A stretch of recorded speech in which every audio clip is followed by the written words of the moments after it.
You know, every machine out there, from your car engine to a giant power plant turbine, is constantly talking.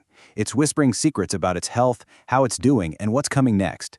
Today, we're going to learn how to listen in using the principles of vibration analysis.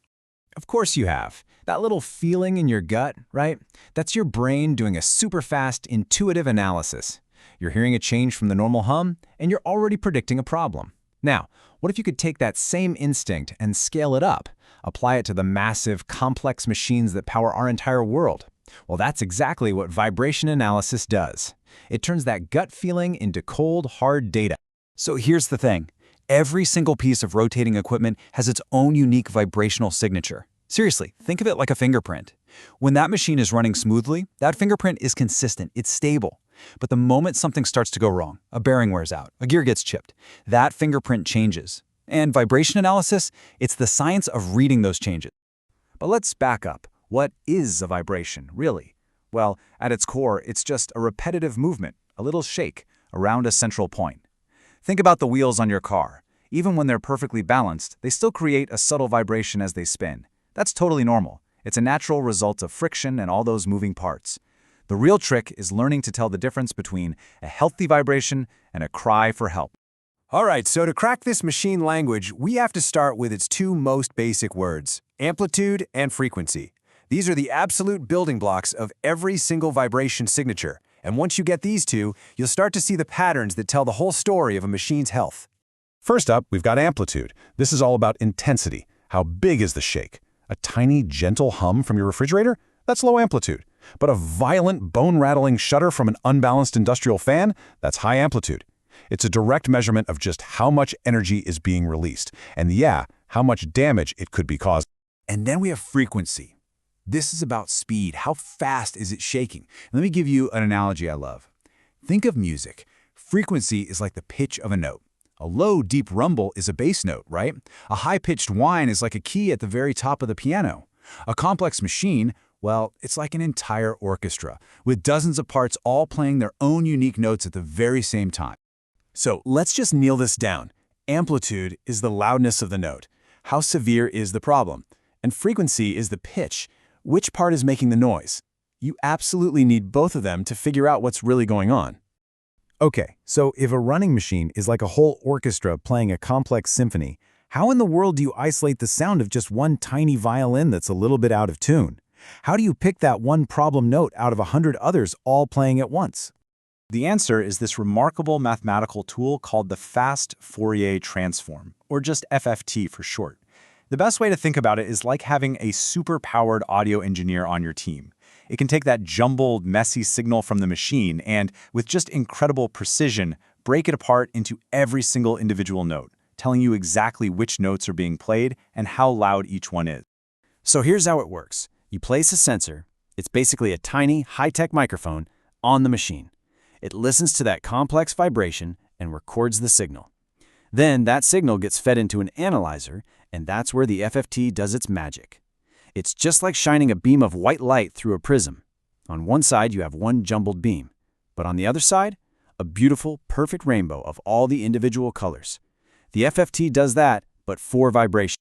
So once the FFT has given us this beautiful spectrum of frequencies, the analyst has to decide how to look at it. And for that, they have 3 different lenses they can use, and each one is designed to bring a different part of that data into super sharp focus. These 3 lenses are called acceleration, velocity, and displacement. And here's the really cool part. They all come from the exact same raw signal. It's like having 3 different filters you can slap on the same photo, where each one reveals a totally different set of details you couldn't see before. First, you've got acceleration. This is like a telephoto lens, perfect for zooming in on high-frequency vibrations. It's exactly what you need to spot those tiny, high-pitched sounds that are often the very first sign of trouble, like the subtle grinding of a failing bearing. Next up is velocity. This is your big picture lens. It gives you a nice balanced view of the whole frequency spectrum. But what makes velocity so crucial is that it's directly related to the destructive power of the vibration. A high velocity reading is a big flashing red light. It's a clear signal that the machine is literally tearing itself apart. And finally, there's displacement. This is your wide-angle lens, designed to bring those big, slow, low-frequency events into focus. It's not looking for the high-pitched stuff, it's looking for the powerful wobbles. This is absolutely essential for things like balancing a wheel on your car. You're not trying to fix a tiny little vibration, you're trying to correct a big, slow wobble that you can practically see. So, we've captured the signal, we've broken it down with the FFT, and we've looked at it through our 3 different lenses. Now we get to the most important question of all. What can we actually do with this information? This right here is where the true power of vibration analysis kicks in. One of the biggest advantages is that it is completely non-invasive. You can do a full diagnostic check on a machine while it's running at full speed. No downtime, no taking it apart, no interrupting production. It's like a doctor using a stethoscope. They can listen to your heart and lungs without you having to stop everything. It's that powerful.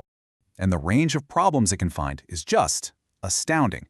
We're talking everything from simple imbalance and misalignment to complex bearing failures, electrical motor faults, and even problems inside a gearbox. It's like giving your machinery a full-body MRI.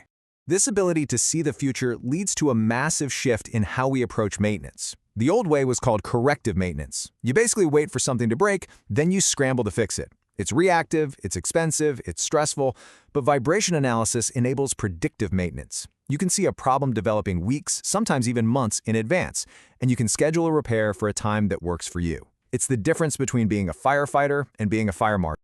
And this ability to predict the future, it's really just the beginning. The technology is evolving at an unbelievable pace, making this power smarter, more automated, and way more accessible than ever before. Let's take a quick peek at what's coming next. First, you've got the Internet of Things, or IoT. Picture these tiny wireless sensors, no bigger than a golf ball, that you can just stick on any machine. These little guys can stream vibration data 24/7 for years on a single battery. This means you can have a constant, real-time health report for literally every piece of equipment in a factory. And all that data from those IoT sensors gets beamed straight to the cloud. What does that mean? It means a world-renowned expert sitting in their office in Germany can diagnose a problem with a wind turbine in the middle of Texas without ever leaving their desk. It's a total game changer for getting expertise where it's needed most. And finally, we get to artificial intelligence. New AI algorithms can actually learn the unique heartbeat of a healthy machine. They listen to its every little hum and whir, and they can instantly detect when something changes. The AI then acts like a triage nurse, sifting through all the data and only alerting a human expert when a real problem pops up. This frees up the pros to focus on what they do best, solving the hard problems. And it all leads to this final, really fascinating question. What happens when the machines that run our world can not only tell us when they're getting sick, but can also tell us exactly what they need to get better? What does a world look like where a power plant can order its own spare parts, or a jet engine can schedule its own maintenance checkup? That's the future that vibration analysis is helping us build right now.